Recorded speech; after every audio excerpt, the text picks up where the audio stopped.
Salam sejahtera, selamat pagi tuan-tuan dan puan-puan yang dihormati sekalian. Nampaknya Mahathir salah pilih kawan, Mahathir salah pilih geng, Mahathir salah pilih sekutu, yang akhirnya bukan hanya menyebabkan dia tidak lagi relevan, tidak lagi berguna, tidak lagi ada apa-apa impact, tapi kali ini memang kalau saya menyesal lah. Apa tidaknya, ini cerita dia lah, cerita dia. Rupa-rupanya geng dia tuh, nama dia Muhyiddin Yassin, memang telah disahkan oleh MPT Bersatu sendiri bahwa memang ada SD, memang ada SD yang mahu melihat Muhyiddin Yassin tumbang, ditumbangkan dalam Bersatu. Kesian Muhyiddin, tapi lebih kesian Mahathir lah. Mahathir lah, sudahlah dia cari geng yang kalah. Lepas itu geng yang memang tiada harapan. Sekarang geng yang memang orang dalam di dalam Bersatu sendiri pun tidak suka, kesian. Jadi sekarang Muhyiddin macam seolah-olah hanya tinggal tunggu masa aja lah. Muhyiddin hanya tinggal tunggu masa untuk digulingkan. Digulingkan, hanya tinggal tunggu masa untuk Muhyiddin tidak ada lagi harapan dalam Bersatu. Hanya tinggal tunggu masa. Kalau Muhyiddin kena buang dari Bersatu, dia mau pergi mana? Langsung tidak harapan. Kecuali dia pergi PAS lah, kan? Kecuali dia pergi PAS. Dan Wan Saiful Wanjan pula, hampir-hampir pula dia ni kena panggil oleh disiplin Bersatu, sebab dia yang cakap benda tu kan. Saya baca tadi lah di Malaysia kini. Jadi yang saya heran, kenapa Wan Saiful Wanjan mau kena panggil pula oleh disiplin Bersatu? Dia ni kah sebenarnya yang dedahkan perkara itu, yang tiba-tiba mau digantung kah, dibuang kah, letak jawatan kah, apakah, kita pun tidak pastilah. Tapi yang pasti, satu benda yang pasti ialah Muhyiddin memang dalam bahaya lah. Dalam bahaya. Sebab kalau memang ada kabar angin begini, dalam politik Malaysia selalunya kabar angin itu betul. Selalu kabar angin dulu, mula kabar angin, dan akhirnya kabar angin itu menjadi perkara yang benar-benar berlaku, kan begitu. Jadi Mahathir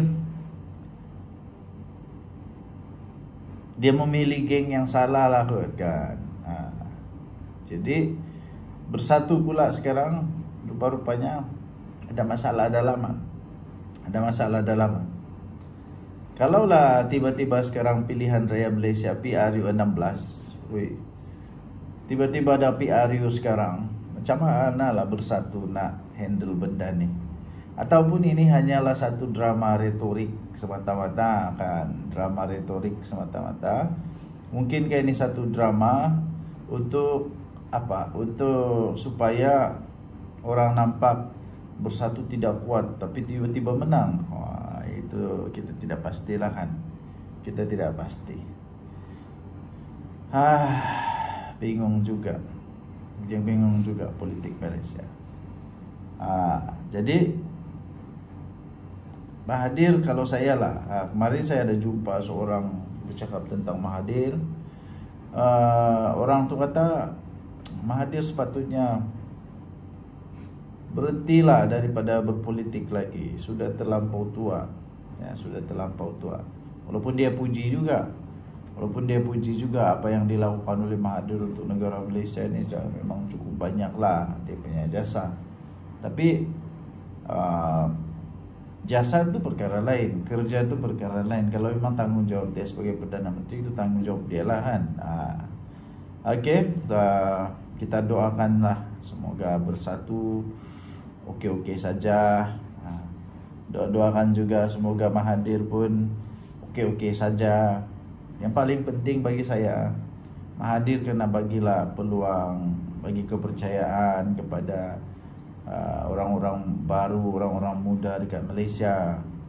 Mahathir sepatutnya rela untuk melepaskanlah. Jangan lagi jangan lagi menghalang-halangkan, jangan lagi tidak yakin dengan kepimpinan yang baru ataupun ya rakyat Malaysia yang lain. Takkanlah Mahathir seorang saja yang bijak kan, orang lain pun bijak juga. Jadi bagi saya, Mahathir kena belajar untuk percaya kepada orang lain. Mahathir kena percaya kepada orang lain. Mahathir kena belajar untuk yakin kepada orang lain. Mahathir kena belajar untuk menyerahkan kuasa kepada orang lain. Ya, sebab setelah Mahathir jadi Perdana Menteri yang kedua, saya rasa tidak ada apa-apa pun kehebatan ke apakah yang dibawa oleh dia, tapi menyebabkan bermula satu lagi episod paling huru-hara dalam politik Malaysia. Episod paling huru-hara di dalam politik Malaysia yang belum pernah terjadi. Jadi ini lagi kalau tiba-tiba dia berkawan bersetongkol dia bekerjasama dengan Muhyiddin, dengan Hadi Awang, lagilah akan mencipta mungkin tercipta lagi satu lagi peristiwa politik paling pelik lagi di Malaysia. Jadi kalau saya secara pribadi, berhentilah. Sudahlah untuk Mahathir, berhentilah. Begitu juga dengan Muhyiddin Yassin dan Hadi Awang, sudahlah. Tunggulah nanti PRU dulu, sabarlah, sabar dulu, nak tunggu sampai PRU, baru rakyat Malaysia akan mencari sendiri pemimpin mereka. Rakyat Malaysia akan mencari sendiri siapa kepimpinan yang paling layak. Rakyat Malaysia akan sendiri membuat keputusan siapa pemimpin masa depan Malaysia. Jadi sementara itu biarkanlah rakyat Malaysia yang buat keputusan kan. Biarlah rakyat Malaysia yang buat keputusan. Tidak perlulah buat huru-hara yang lain kan. Tak payahlah pergi buat perhimpunan lagi kan. Tengok last tak jadi apa. Apa yang dapat daripada perhimpunan? Tak ada apa pun. Ini bukan macam reformasi. Tak ada kesan pun saya rasa. Okey, tinggalkan komen anda. Jumpa lagi, bye-bye. Selamat pagi tuan-tuan dan puan-puan yang dihormati sekalian. Ada orang tanya saya, bagaimana kalau Najib Razak dan Mahathir bergabung untuk tumbangkan Datuk Seri Anwar Ibrahim? Jawapan saya mudah tuan-tuan dan puan-puan. Walaupun pergabungan di antara Mahathir dan Anwar dan Najib, Anwar tetap tidak akan tumbang juga. Kenapa? Kedua-duanya sudah tidak ada lagi nilai tambah kepada mana-mana parti. Tidak ada lagi penyokong tegar, tidak ada lagi kekuatan untuk tumbangkan Datuk Seri Anwar Ibrahim. Saya fikir kalau mereka bergabung pun itu hanya satu retorik, hanya satu impian semata-mata untuk tumbangkan Datuk Seri Anwar Ibrahim, yang pasti tidak menjadi kenyataan lah, yang tidak boleh menjadi kenyataan. Yang pasti saya rasa sebab Najib Razak dia masih terlalu banyak lagi kes mahkamah, terlalu banyak lagi. Kalau dia dilepaskan pun untuk kes dia yang sekarang dia di penjara tu, masih banyak lagi yang sedang menanti dia. Manakala atuk pula Tun Mahathir sudah terlalu tua, terlampau tua. Kalaupun dia dapat bersama-sama dengan Datuk Seri Najib Tun Razak untuk berusaha tumbangkan Anwar, untuk apa sebenarnya? Apa dia punya tujuan? Untuk apa tujuan dia? Itulah kita fikir tujuan dia. Untuk apa tujuan? Selepas Datuk Seri Anwar Ibrahim tumbang, lepas itu apa tujuan dia? Apa tujuan dia? Takkanlah pula mereka mau ambil alih pemerintahan pula. Nah, kalau pun tumbang Datuk Seri Anwar Ibrahim, siapa jadi Perdana Menteri? Najib Razak tidak boleh jadi Perdana Menteri, dia masih di penjara. Tapi kalau Mahathir jadi Perdana Menteri, masih maukah orang Malaysia ada Perdana Menteri yang terlalu tua macam Mahathir? Lepas tu Muhyiddin maukah Mahathir jadi Perdana Menteri? Hadi Awang maukah Mahathir jadi Perdana Menteri? Jadi pada saya, daripada untuk terus berharap Mahathir jadi Perdana Menteri lagi, lebih baiklah Mahathir bersara cepat-cepat. Jangan lagi campur tangan dalam politik di Malaysia. Tidak ada hasilnya. Sebab semuanya semuanya tentang motif. Ya boleh, tapi motif dia untuk apa? Akhirnya untuk apa? Kalau Anwar Ibrahim tumbang pun akhirnya untuk apa? Yang pasti akhirnya mestilah dia mau jadi Perdana Menteri. Masalah dia, secara jujur kalau saya tidak mau lagi Mahathir jadi Perdana Menteri. Sudah terlampau tua. Tidak mampu sudah untuk mentadbir negara dengan bertenaga.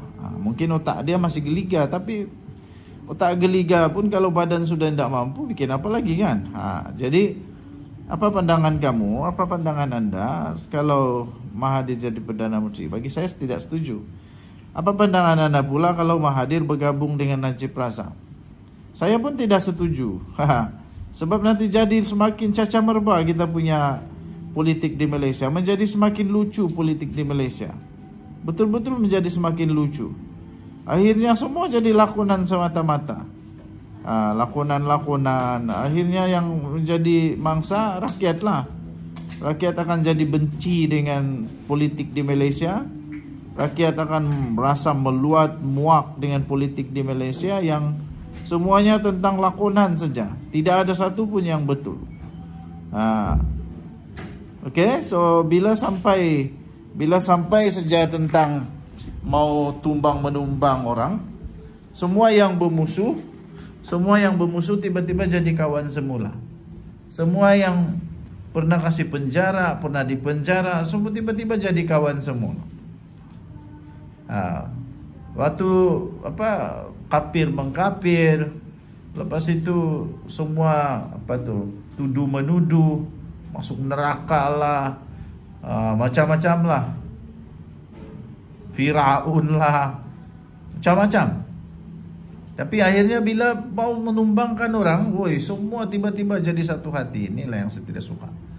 Tidak ada keteguhan hati. Semua bila cakap tentang kuasa, semua satu hati untuk tumbangkan. Sanggup berkomplot dengan siapapun. Tinggalkan komen anda. Kita jumpa lagi. Bye-bye.